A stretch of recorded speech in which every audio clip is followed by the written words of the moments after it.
انس اور ملکہ نکاح کے بندھن میں بندھ جاتے ہیں۔ خوشی خوشی انس ملکہ کو اپنے گھر لے آتا ہے۔ جیسے ہی ملکہ دہلیز پار کرنے لگتی ہے، انس کی ماں اچانک سامنے کھڑی ہوتی ہے۔ غصے سے چیختے ہوئے وہ کہتی ہے، اس عورت کو میرے گھر میں قدم رکھنے کی اجازت نہیں ہے۔ میں کسی بیوہ کو اپنی بہو نہیں مان سکتی۔ یہ سن کر ملکہ کی آنکھیں بھر جاتی ہیں۔ وہ دھیرے سے انس کا ہاتھ چھوڑنے لگتی ہے، مگر انس مضبوطی سے اس کا ہاتھ تھام لیتا ہے۔ وہ اپنی ماں سے کہتا ہے، اماں ملکہ اب میری بیوی ہے، اس گھر پر اس کا وہی حق ہے جو میرا ہے۔ انس کی ماں غصے میں پاؤں کھیرتی ہوئی اپنے کمرے میں چلی جاتی ہیں۔ اگلی صبح ملکہ باورچی خانے میں ناشتہ تیار کر رہی ہوتی ہے۔ وہ انس کے لیے چائے لے کر کمرے کی طرف بڑھتی ہے کہ پیچھے سے انس کی ماں جان بوجھ کر اسے زور سے دھکا دیتی ہے۔ گرم چائے ملکہ کے ہاتھ پر گر جاتی ہے۔ وہ درد کے مارے چیخ اٹھتی ہے۔ اس کی چیخ سن کر انس دوڑتا آتا ہے۔ وہ دیکھتا ہے کہ ملکہ کا ہاتھ بری طرح سے جل چکا ہوتا ہے۔ انس اپنی ماں سے پوچھتا ہے، یہ کیسے ہوا؟ انس کی والدہ فوراً جھوٹ بول دیتی ہے، اس نے مجھے بدنام کرنے کے لیے خود پر چائے گرا دی۔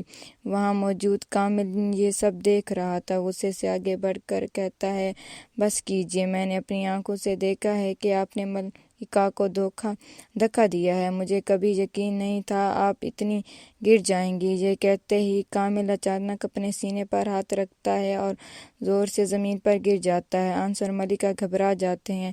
ابا ابا انس چیختا ہے، مگر کامل بے ہوش ہو چکا ہوتا ہے۔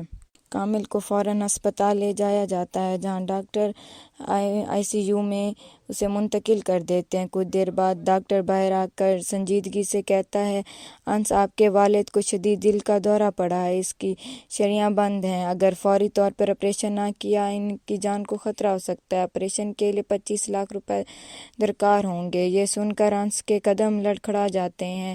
آنسو کے ساتھ وہ کہتا ہے، ڈاکٹر صاحب اس وقت میرے پاس اتنی رقم نہیں ہے، ہمارا کاروبار بھی تباہ ہو چکا ہے۔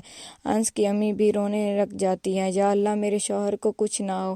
اس لمحے ملکہ آگے بڑھتی ہے اور پراعتماد لہجے میں کہتی ہے، ڈاکٹر صاحب آپریشن شروع کریں، پیسوں کا انتظام ہو چکا ہے۔ انس حیرت سے ملکہ کو دیکھتا ہے۔ ملکہ اپنے بیگ سے وہ چیک نکالتی ہے جو اسے اپنی تحریروں کے عوض ملا تھا۔ وہ چیک انس کے ہاتھ میں دیتے ہوئے کہتی ہے، انس یہ میری محنت کی کمائی ہے، مگر یہ ابا جان کی زندگی سے زیادہ قیمتی نہیں ہے۔ انس کی آنکھوں سے آنسو بہنے لگتے ہیں۔ وہ ملکہ کو گلے لگاتا ہے۔ انس کی ماں یہ سب دیکھ کر شرمندگی ہو جاتی ہے۔ ڈاکٹر آپریشن شروع کرتا ہے۔ وہ چند گھنٹوں بعد باہر آ کر خوشخبری سناتا ہے، کامل خطرے سے باہر ہے۔ یہ خبر سنتے ہی سب سکھ کی سانس لیتے ہیں۔ انس کی ماں ملکہ کے پاس آ کر اس کے سامنے ہاتھ جوڑ لیتی ہے۔ وہ روتے ہوئے کہتی ہے، میری بیٹی مجھے معاف کر دو، میں نے تمہارے ساتھ بہت برا کیا، آج تم نے میرے شوہر کی جان بچا لی۔ ملکہ نرمی سے اپنی ساس کا ہاتھ تھام لیتی ہے اور کہتی ہے، اماں